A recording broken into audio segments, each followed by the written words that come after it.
पूरा देश इन दिनों राम में है क्योंकि 22 तारीख को अयोध्या में रामलला की प्राण प्रतिष्ठा होनी है और इसको लेकर तमाम जगह अलग अलग तरीके की तैयारियां चल रही हैं। किस तरह की तैयारी की गई है शर्मा जी? भगवान राम की 22 तारीख को जो प्राण प्रतिष्ठा का कार्यक्रम है, देश के प्रधानमंत्री आदरणीय नरेंद्र मोदी जी करने वाले हैं।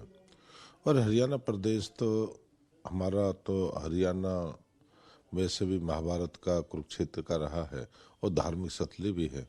और हरियाणा भी अपनी तैयारी में कोई कमी नहीं छोड़ेगा। जैसे जैसे अपने प्राण प्रतिष्ठा के बाद 22 तारीख के बाद हरियाणा से हर जिले वाइज हम भी अयोध्या के लिए बस चलाने की शुरुआत करेंगे। जैसे जैसे लोगों की डिमांड आएगी उसी डिमांड के तहत हम अयोध्या के लिए बस चलाएंगे। जो आदमी वॉल्वो में जाना चाहे वॉल्वो में, जो साधारण बस में जाए साधारण में जा सकता है, उसकी भी तैयारी हम कर रहे हैं। अच्छा, बड़ी बात है कि आप अयोध्या के लिए बसें चलाने वाले हैं, लेकिन कौन से डिस्ट्रिक्ट से इनकी शुरुआत होगी? किराया लगभग कितना रहेगा? किस महीने से शुरुआत हो जाएगी? नहीं, किराया तो दो प्रदेशों का मामला है। दो प्रदेश जो परमिट होगा, जो क्राइटेरिया है, वॉल्वो का तो बस हम किराया हमेशा महंगा रहता है। साधारण बस का आम जो है वही किराया रहता है।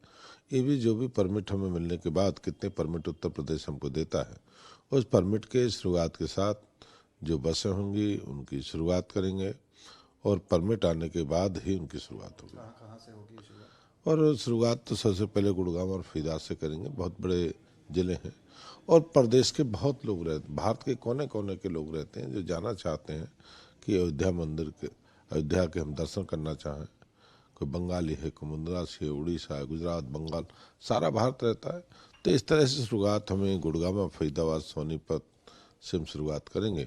जैसे जैसे जिलों की डिमांड आती रहेगी उसी डिमांड के हिसाब से हम बसों की शुरुआत करेंगे। लेकिन वो तो कह रहे हैं कि ये तो बीजेपी का कार्यक्रम एक तरह से हो गया है, तो इसमें क्यों जाना है? हम तो भगवान राम से मिलने कभी भी जा सकते हैं, तो 22 को स्पेशल क्या है?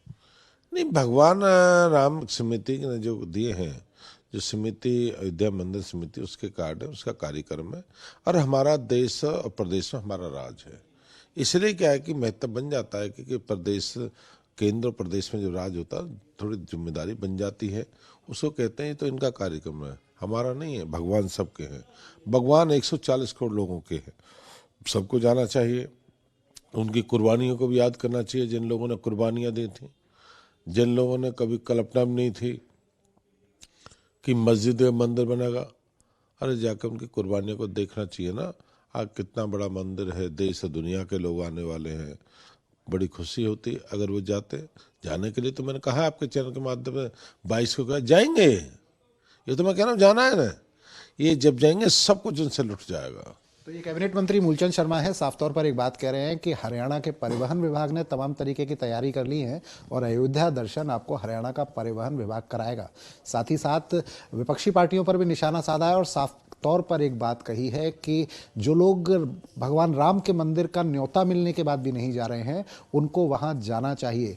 वो जाएंगे ज़रूर, लेकिन वो तब जाएंगे जब वो पूरी तरह से उन्हें प्रदेश की जनता, देश की जनता सत्ता से पूरी तरह से हटा देगी। इसका मतलब ये कि 2024 का निशाना साफ तौर पर मूलचंद शर्मा ने साधा है और कहा है कि भगवान राम सबकी आस्थाओं के प्रतीक हैं, इसलिए उसमें किसी को भी राजनीति नहीं करनी चाहिए। दीपक गौतम, सूर्य समाचार, फरीदाबाद।